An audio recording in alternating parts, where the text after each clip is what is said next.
শিয়ালদা থেকে ধর্মতলা কিংবা বিকাশ ভবন, শুক্রবার সকাল থেকে চাকরিহারা শিক্ষকদের ধরপাকড়ে পুলিশের ভূমিকা ছিল দেখবার মতো।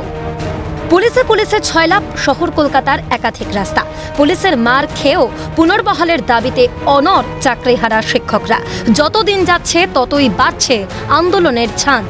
শান্তিপূর্ণভাবেই যখন দিশেহারা শিক্ষকরা নামেন অর্থনগ্ন মিছিলে, তখনও জারি পুলিশের বাধা।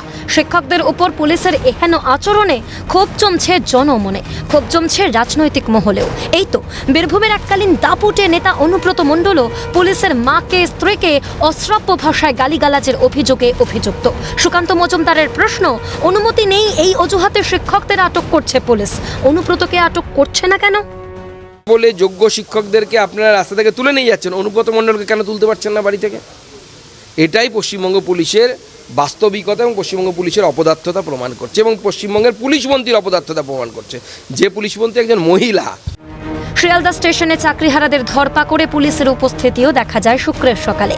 বিরোধী দলনেতা শিয়ালদা স্টেশনে আসেন তা পুলিশের এখতিয়ারের মধ্যে পড়ে কিনা তা খতিয়ে দেখতে। শুভেন্দু জানান, কেন্দ্রীয় সরকারের সম্পত্তিতে অনুমতি ছাড়া ঢুকতে পারে না পুলিশ। কলকাতা পুলিশ এক ঢুকতে পারে না, দ্বিতীয় হচ্ছে জিআরপিকে যদি কোনো অ্যাকশান নিতে হয় আরপিএফকে কমিউনিকেশন করে নিতে হবে। তিনি কাগজপত্র সার্চিং করে দেখে নিয়েছেন, নো কমিউনিকেশন। আবার শুভেন্দুর এই বক্তব্যের পাল্টা দিতে গিয়ে বিরোধী দলনেতাকে আইন জ্ঞানহীন বলে মন্তব্য করেন ফিরহাদ হাকিম। যে স্টেটের ল অ্যান্ড অর্ডার আলাদা করে টেরিটরি করা যায়, অসম্ভব ব্যাপার। যে আইনহীন জ্ঞানহীন আমাদের বিরোধী দলনেতা, তাহলে এর জবাব আমি কি দেবো? কুণাল ঘোষের দাবি, রাস্তা ক্লিয়ার রাখতে আন্দোলনকারীদের সরাতেই হতো পুলিশকে। এখানে পুলিশ কি করবে? প্রশ্ন তুলেই কুণাল আরও জানতে চান, কলকাতায় আন্দোলন করলে কি সুপ্রিম কোর্ট থেকে চাকরি ফেরত পাওয়া যাবে?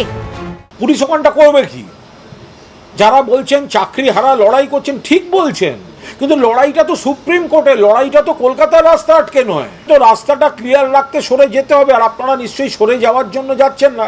সেই কারণেই পুলিশকে আপনাদের তুলে নিয়ে গিয়ে অন্য জায়গায় রাখতে হয়েছে। অবশ্য চাকরি হারিয়ে সর্বশান্ত হওয়ার পর শিক্ষকদের ওপর পুলিশের এই অত্যাচারকে নির্লজ্জ, অমানসিক বলে মন্তব্য করেন সুজন চক্রবর্তী। কংগ্রেসের অধীর রঞ্জন চৌধুরীর মন্তব্য, চাকরিহারা শিক্ষকদের মধ্যযুগীয় বর্বরতার শিকার হতে হচ্ছে। আজকে মাস্টারমশাইদের উপরে যেভাবে আক্রমণ করা হয়েছে, নির্লজ্জ, অমানসিক। ওরা পড়াশোনা করেছে, পরীক্ষা দিয়ে পাশ করেছে, যারা স্বচ্ছ, আমি তাদের কথা বলছি, তারা কসবায় লাথি খাবে, সল্টলেকে পুলিশের লাঠি খেয়ে। তৃণমূলের এমএলএ এমপিদের বলবো, বাড়ির ছেলে ওই জায়গাতে আছে, কল্পনা করুন, সে পয়সা না দিয়ে চাকরি পেয়েছে, তার চাকরিটা চলে গেছে, তারপরে আপনার সরকার তাকে লাঠি পেটা করেছে, তাকে ওইভাবে টানতে টানতে নিয়ে চলে গেছে এবং তাকে অপরাধী বানিয়ে দিয়েছে, অ্যাজ ইফ ওরা সব ক্রিমিনাল। অনুমতি দেবে না পুলিশ, মমতা ব্যানার্জির নির্দেশে কোনো আন্দোলন করতে দেওয়া হয় না। তাই চাকরিহারা শিক্ষক শিক্ষিকাদের আজকে মধ্যযুগীয় বর্বরতার শিকার হতে হচ্ছে। আহত হওয়ার পর, রক্তাক্ত হওয়ার পর তাদের হাসপাতালে পর্যন্ত যেতে দেওয়া হয়নি।